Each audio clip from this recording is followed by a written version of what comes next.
Welcome, friends, to this time of worship. Welcome to first-time viewers, to relative newcomers to our faith, and to longtime members of this congregation. How good it is to gather together virtually across the interweb. I am the Reverend Dr. Kelly Murphy Mason, Senior Minister of the Unitarian Universalist Society of Wellesley Hills, and I extend a warm welcome to everybody watching the broadcast of this Sunday service, either through the UU Wellesley Hills website or our Facebook page.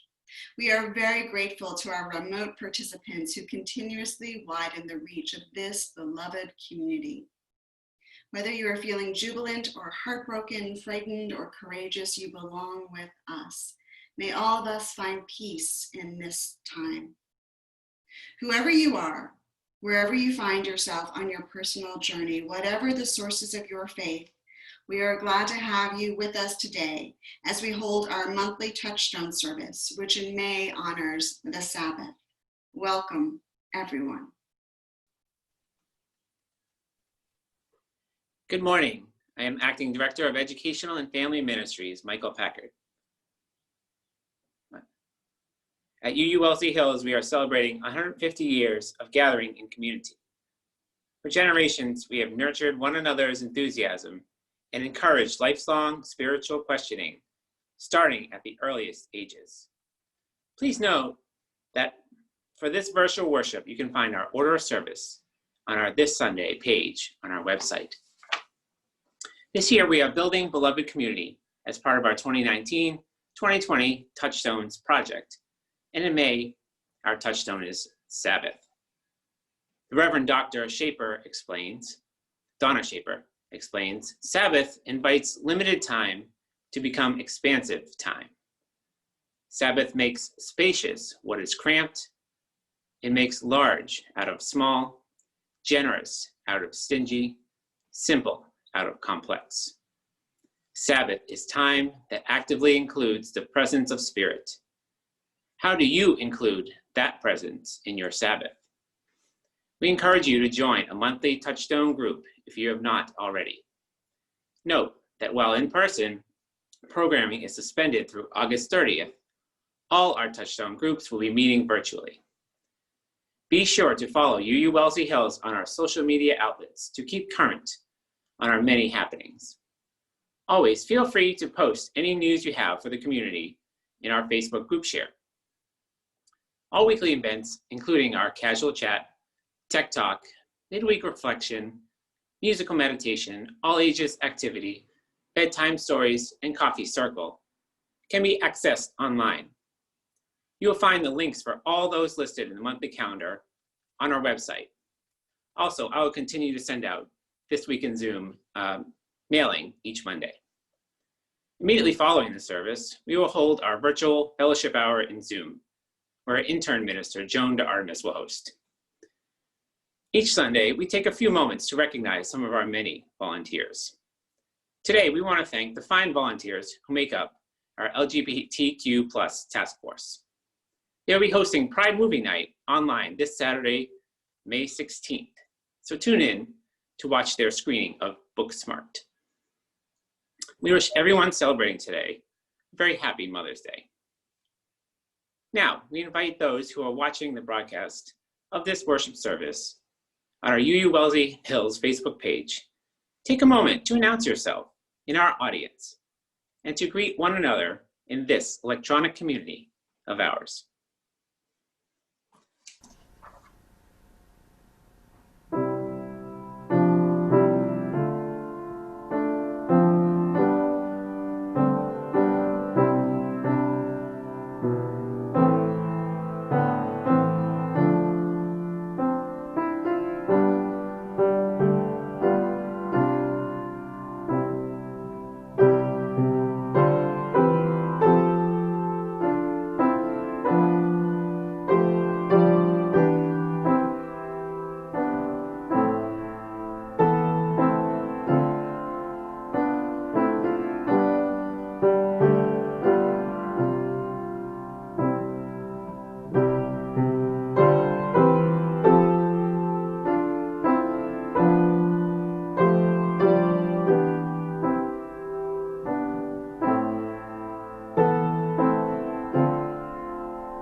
aside the little thoughts that distract you from the depth of your soul, for this is a holy time.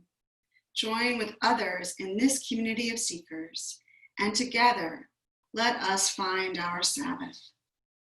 These are the words of the Reverend John Gibbs Millspaugh. Let us worship together. The flaming chalice is a shining symbol of our Unitarian Universalist commitments. The words for our chalice lighting are spoken in unison. If you have a chalice on hand at home, you may want to light yours now. We light these chalices to illuminate our faithful way forward as an inspirational community of hope. Together, we seek spiritual growth. We strive for just and responsible action. We dedicate ourselves to leading lives of compassion and purpose, knowing how we have been blessed. We choose to bless the world.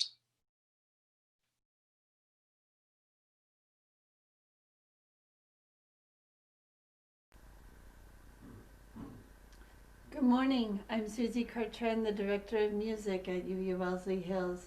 Please join me in singing our opening hymn, Find a Stillness.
Three Sabbaths by William White.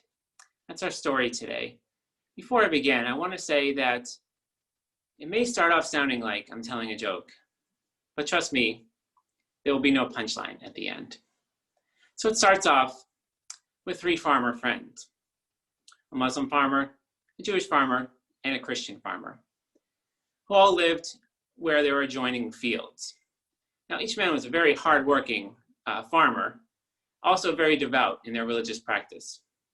Every Friday, the Muslim farmer would practice a holy day of rest, a Sabbath. Every Saturday, the Jewish farmer would practice Sabbath, and every Sunday, the Christian farmer would practice a holy day of rest, a Sabbath. It came one year, on a particular Friday, it was planting season. The Christian farmer and the Jewish farmer were plowing, and they had just finished plowing their field when they noticed, or actually the Christian farmer looked over at the field of his Muslim neighbor and said, well, if he doesn't plow today, it might rain and that will disrupt his planting. I think I'll plow some of his field, and so that will make his work a little easier for tomorrow. So he did that.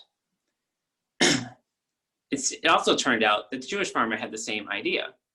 And so he plowed the other half of the field. So together, the Jewish farmer and the Christian farmer had plowed the entire field of their neighbor. So the next day, when his Sabbath was over, the Muslim farmer came out and rejoiced. He said, "Surely Allah has sent his angels to do the work of my field while I observed his holy day of rest." Came harvesting time. All three fields were flourishing. And it was a Sunday when the Muslim and the Jewish farmers were working hard harvesting their fields. The Jewish farmer had finished getting all of his corn when he looked over at his Christian neighbor and said, "His field is ready to harvest. If he does not harvest today, he might lose some of his crops. I think I'll harvest a little bit for him just to make his job a little easier." Unknown to the Jewish farmer, the Muslim farmer had the same idea, and together they harvested the entire crop of their neighbor. It was Monday. The next day, the Christian farmer came out to look at his farm and rejoiced. He said, "It was a miracle. While I was observing a day of rest, God sent his angels, and all my work is done." Then came threshing season. It was a Saturday, and while the Muslim and the Christian farmer were hard at work, the Jewish farmer was at home, keeping holy the Sabbath. The Muslim farmer had finished threshing, and he looked at his Jewish neighbor's field and said, or he thought, if he does not gather his grain today, it might rain and wash his entire crop away. I will do some of his work and thresh it, and so his work will be easier tomorrow. Unknown to the Muslim farmer, the Christian farmer had the same idea. So between them, they threshed, bound, and covered the entire crop of their neighbor. So that the day after the Sabbath, the Jewish farmer walked out, looked down his field, and then looked up into the heavens. And he said, "Blessed are you, Lord of the universe. You have sent your angels to plow my field, while I kept holy your Sabbath."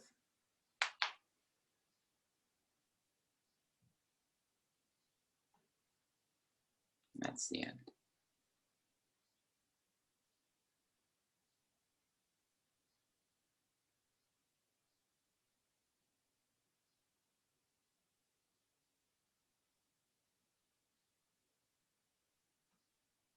Ariel Ganswind, and it is my joy to share with you a personal reflection today on what Sabbath means to me. Our Touchstone journal offers that taking Sabbath time is more important today than ever as an antidote to our busy, fragmented, and distracted world. I believe this was written long before our world changed with the global arrival of COVID-19. Sabbath means being over doing. It values centering, meditation, prayer, ritual, and other spiritual practices. It may be as long as a sabbatical year, a retreat for a week in a monastery, or as long as a day per week, as many of us in the Jewish and Christian tradition celebrate. And it can be as short as a Sabbath moment, a sacred pause to center, empty, and refresh and reset. Any moment of the day during a busy, uncertain, or turbulent day. So today I share with you what Sabbath means to me, how it entered my life as a child in Germany, how I practiced it for most of my life, and lastly, how it showed up in the past 2 months as we've all lived with the COVID-19 reality. To me, Sabbath means being Sabbath, a commitment to a regular practice of pausing, centering, becoming still, connecting with that deep voice within, and the divine spirit that lives in me and those around me. Practically, that means regularly stopping what I'm doing, emptying myself, and connecting with that still center within again and again. For the past 2 decades, I've practiced this with a slogan: pause, breathe, listen for what truly matters, and then act wisely and kindly. Some of you may have seen this as the tagline on my email signature. And of course, having lived with this for over 20 years, it has grown in meaning and practice every year for me. In my early life, the practice of keeping Sabbath was introduced in my childhood, growing up as a Christian in a German family. Primarily, it meant we honor rest after work. We rested, we played, we ate together as a family, and no work whatsoever was done after dinner and cleanup every day. On weekends in Germany, stores used to, and most still do, close at 2 p.m. on Saturday until Monday morning. The whole country becomes quiet. No work is done after 2 p.m. on Saturdays that involves noise like lawn mowing or hammering. We rested, we took naps, went for family walks, went to church, visited one set of grandparents or the other. And this quietness in Germany is still one thing that I miss after 30-some years in the country, until 2 months ago, when the big pause arrived here with the lockdowns and much more quietness, at least outside.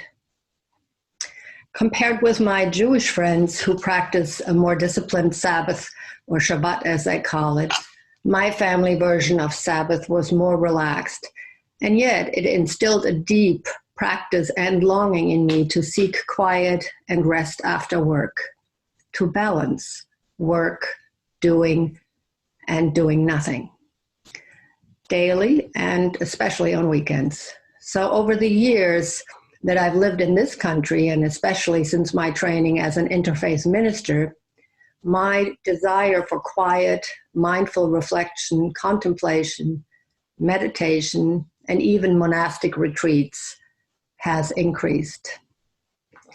For the past 20 years, being Sabbath means finding daily time for stillness, meditation, prayer, and sacred text study.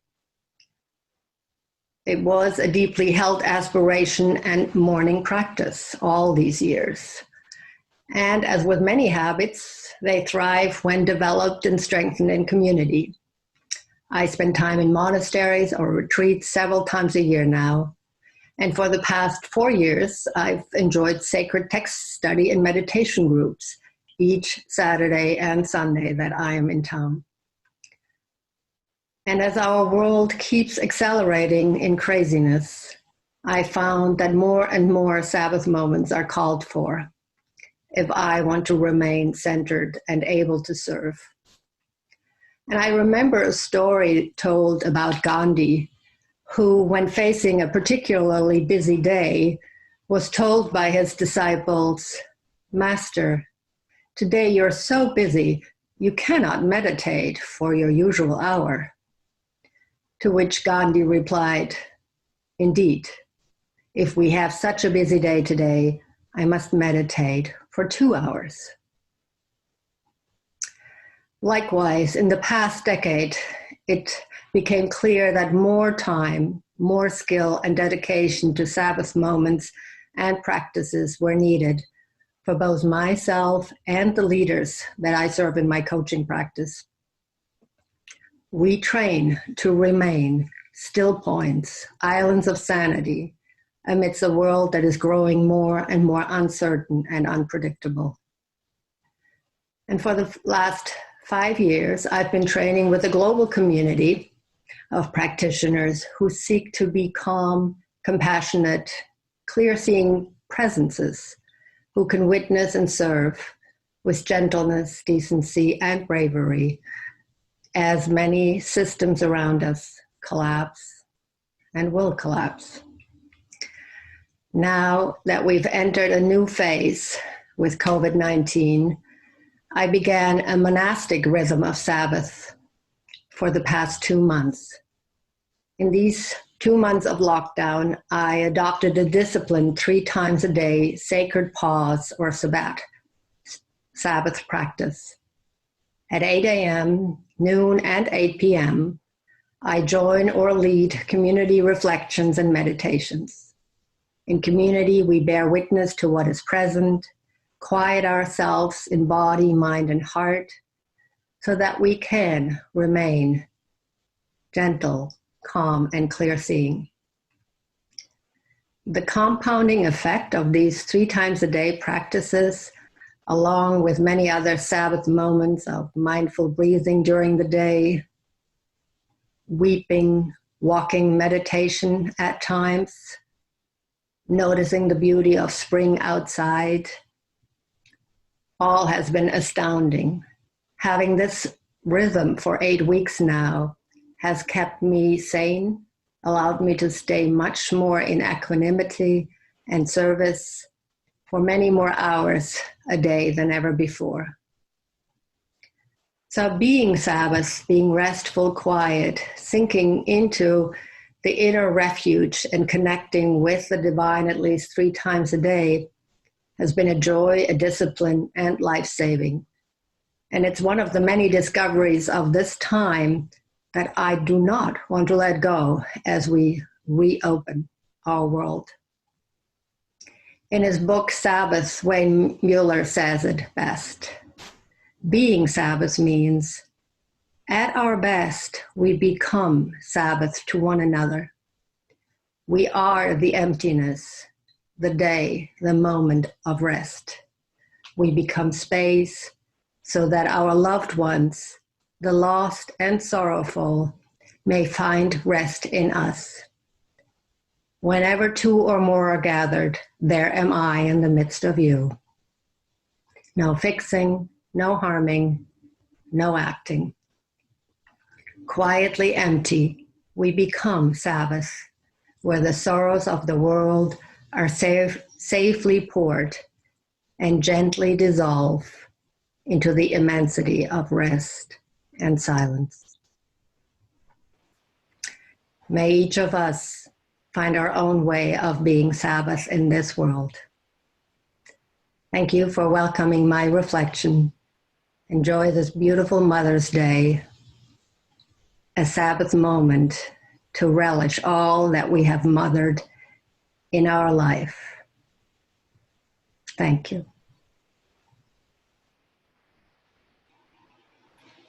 Each Sunday, this congregation collects a weekly offering as part of its larger spiritual practice of generosity. This morning, UU Wellesley Hills will be collecting donations in support of our Unitarian Universalist Service Committee. With the coronavirus outbreak, the UUSC has revamped its priorities with all its partner organizations around the world. UUSC has directed them to use funds to do whatever is needed now to help their organizations and the people they serve survive. In Haiti, where access to information about the pandemic is often limited, UUSC partners are sharing news on local radio stations. In the Rohingya camps in Bangladesh, masks are being provided. At the Mexican border, cleaning supplies, food, and other basic necessities are being delivered to refugee camps. Globally, the UUSC is witnessing frightening trends. During the weeks that we will have virtual worship, donations will be taken electronically. Visit our website and go to the online giving page. That will allow you to make online payments using Breeze. Once there, be sure to select plate collection from the drop-down menu. It takes maybe a couple of minutes. So we invite you to donate now. If you choose to mail a check to our church office, be sure to put UUSC on the memo line. Please be as generous as possible in your support of UUSC this Sunday.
unite our hearts in prayer, giving voice to the words of the Reverend Mark Bellatini.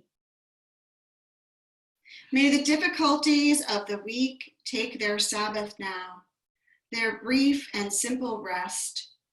Let the worries of the week lay their heft gently on the dark earth, which can bear them with greater ease than any one of us can by ourselves. May we let the tangle of feelings, the pull and push of the last 7 days sit still for a minute, stop writhing in our hearts, and move no more than Buddha at rest under a tree.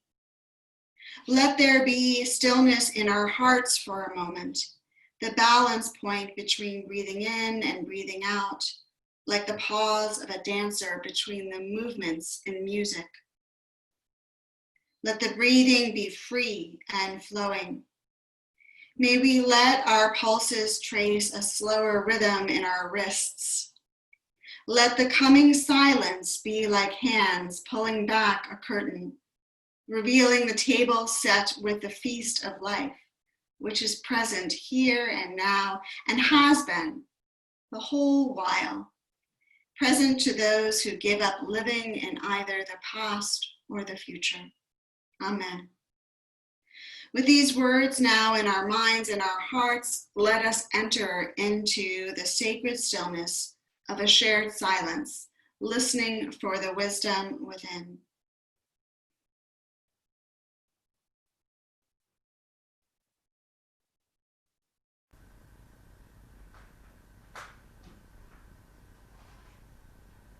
Ours is a spiritual community. Ours is a spiritual community where we find and forge connection.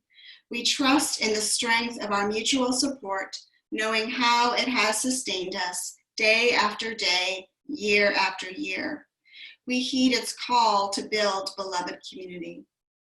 Today, we hold in the light all those mothers and children who are separated from one another this Mother's Day, for whatever reason that is, be it quarantine or illness or even death, incarceration or addiction, dire poverty and economic stress, overwork and unemployment and underemployment, military service, or providing any essential service during the time of this coronavirus crisis.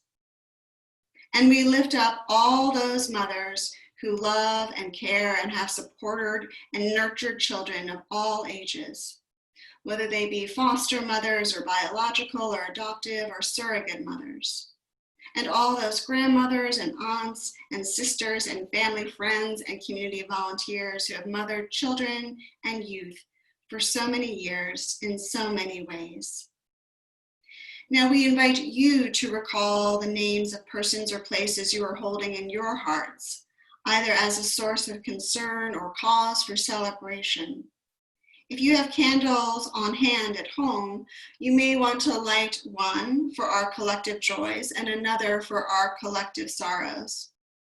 As you feel moved, you may share the names of those persons or places by typing them into our Facebook page. These will be read aloud next Sunday morning, but will be held in all our hearts and thoughts until then. This morning we name Tommy and Diane Weil, Ann Steinberg, Chris Lilly, Marty and Carmela, Donald Lanou, Robert Peck, Eve Slater, Laura and Frank Pate, Sally and Rick Watts, Emily Senecal Miller, Liz Becker and Ben Unger, Maggie Walsh and the VA staff, Kevin Childress, and millions of other New Yorkers. These names have been heard and honored in this community. Alongside these, we know are certain joys and sorrows that remain private and unspoken this hour. Those too have a rightful place here. May fellow feeling encourage all of us toward ever more compassionate living.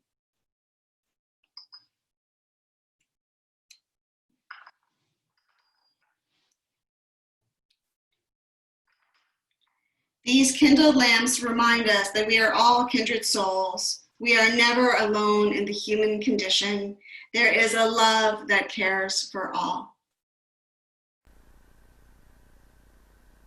Please join in our meditation on breathing, which we will sing through 3 times.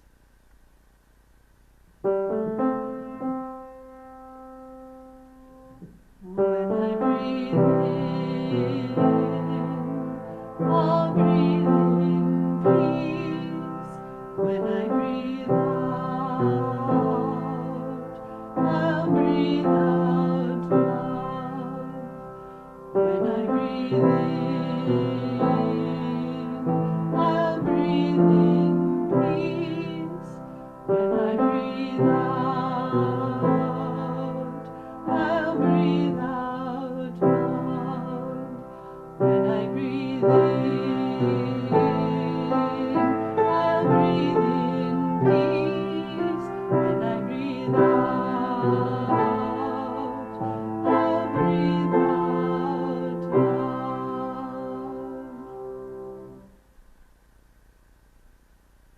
Our responsive reading this morning is To Worship by Jacob Trapp. To worship is to stand in awe under a heaven of stars, before a flower, a leaf in sunlight, or a grain of sand. To worship is to be silent, receptive before a tree astir with the wind, or the passing shadow of a cloud. To worship is to work with dedication and with skill. It is to pause from work and to listen to a strain of music.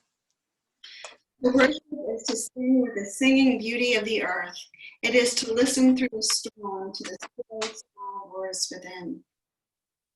Worship is a loneliness-seeking communion.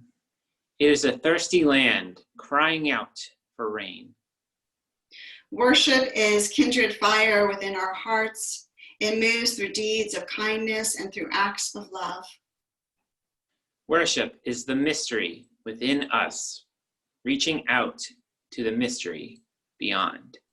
It is an inarticulate silence yearning to speak. It is the window of the moment open to the sky of the eternal.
For the last 10 years that my husband and I lived in New York City, we lived in a neighborhood called Riverdale on the northernmost border of the city. I like to call it the sleepy little hamlet of Riverdale because in the city that never sleeps, this stretch took its rest very seriously. Our neighborhood was ethnically, culturally, religiously Jewish. Shops closed early on Friday and stayed shut for Saturday, the Sabbath day. We would routinely see groups of friends and families strolling along the sidewalks to their synagogue on Friday evenings and Saturday mornings. Some were Orthodox Jews, others modern Orthodox, a few Hasidic. They carried their yarmulkes and prayer shawls and nothing else. I always found their devotions incredibly touching. They clearly brought people such serenity. In our apartment building, we had a number of Jewish neighbors who were observant. They hung mezuzahs holding tiny scripture scrolls by their doors, and each fall built sukkah huts behind the building and brought out menorahs for Hanukkah each winter and invited my husband and me over for Passover Seder each spring.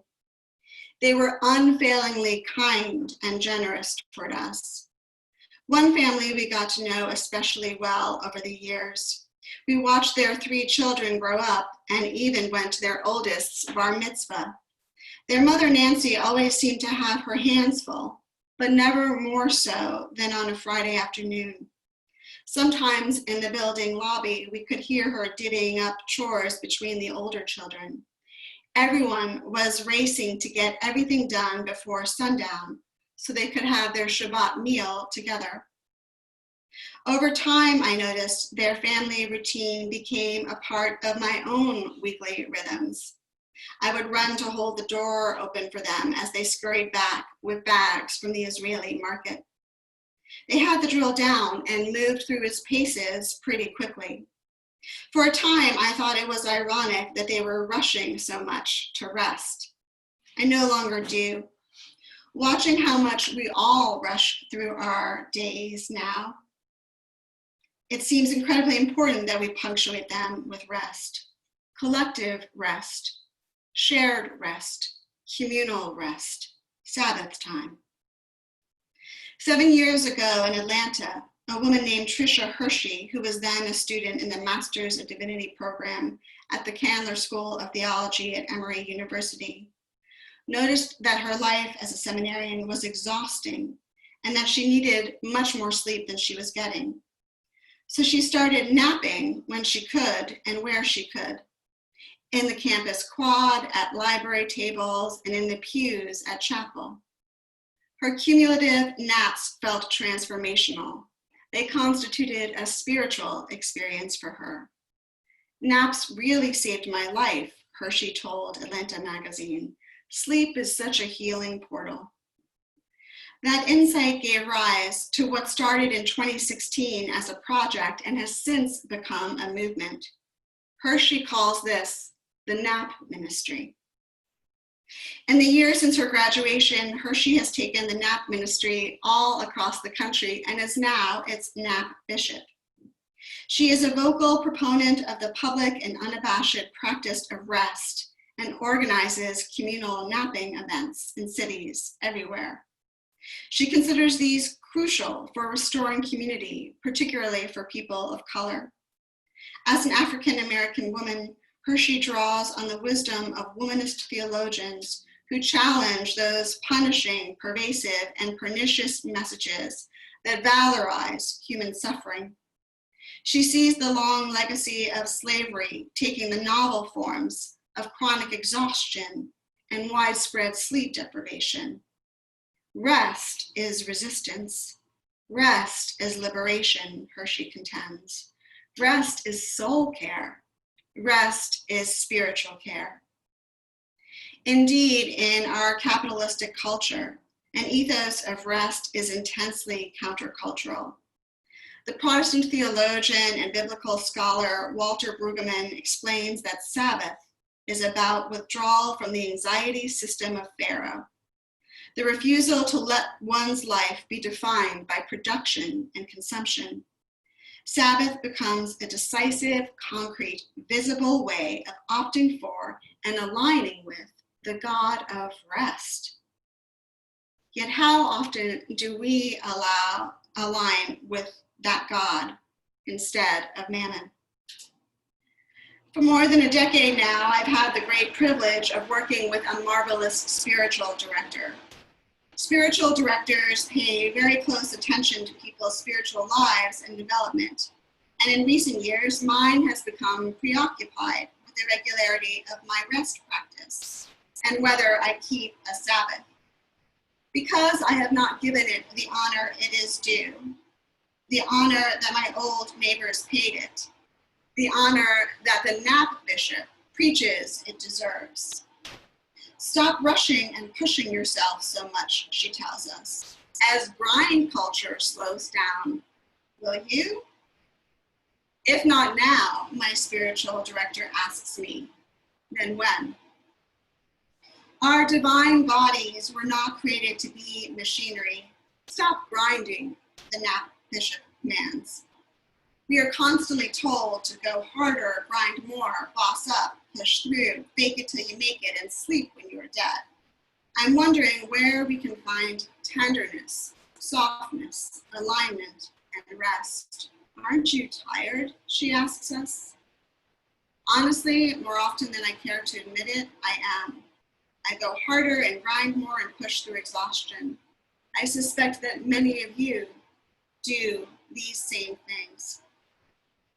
The solution to our problems is so straightforward. It is at once physical, mental, emotional, and spiritual. We simply need to rest more, and we must rest now. We need to reclaim our Sabbath days, but beyond that, our Sabbath moments, day in and day out. Like other visionaries, the Nap Bishop believes that our current pandemic is providing us a precious opportunity to discover and possibly to rediscover more humane ways of living, wiser ways of thriving instead of merely surviving the daily grind. This oppressive culture wants us to believe in a scarcity model, she argues. Resting resides in a model of abundance. We are enough, and there is enough for all. Do you believe that to be true? That you are enough, that I am enough, that we are enough, that we already do and have enough? None of us needs to constantly be earning our cosmic keep. We should all clock out now and again. There are known antidotes to being disconnected and overworked. We can find such power in pausing. The Nap Bishop recommends that we all periodically try logging off social media, taking a structured break from emails and texts, walking a while in nature, listening to music, taking long baths and showers, sipping tea, praying and meditating, doing yoga, crafting and recreating, literally recreating, creating a home altar, sitting in silence, daydreaming, and napping for 20 minutes a day. Find whatever combination of these holds the most appeal to you and attempt it.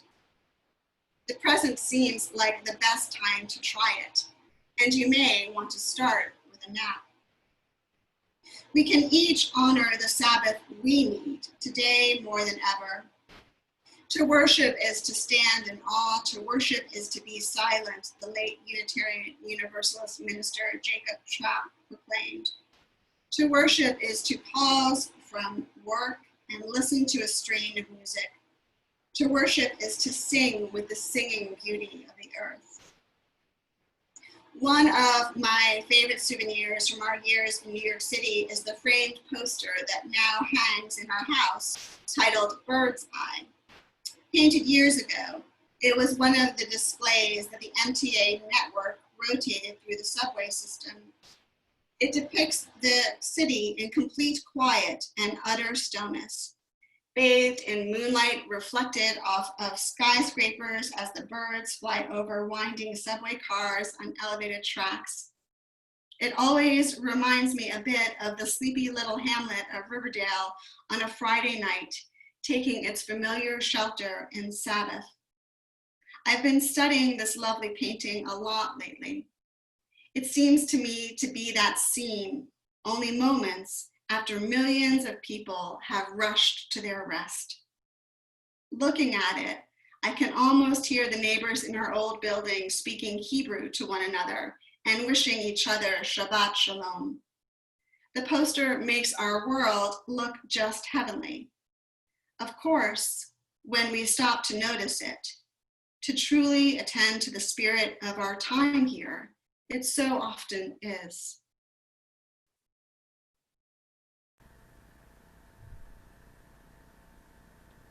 Please join in our closing hymn this morning, Come, O Sabbath Day.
Now our worship this morning is concluding, and we extinguish our individual chalices. Our closing words are spoken in unison. Extinguishing this flame, which has burned bright in our midst, we revere what has been kindled within each one of us. Warmth in community, the light of truth, a perpetual spark of hope. Knowing abundant blessing, we choose to bless the world. May the quality of each of our lives be our benediction and a blessing to all we touch. Those who take hold of life, may you find life returning your embrace. Those who sense God, may you find God always with you. Those who seek the right path, may the way appear ahead. Step out in faith and go in peace, remembering that you are well loved and we are all one. So it is, so may it always be.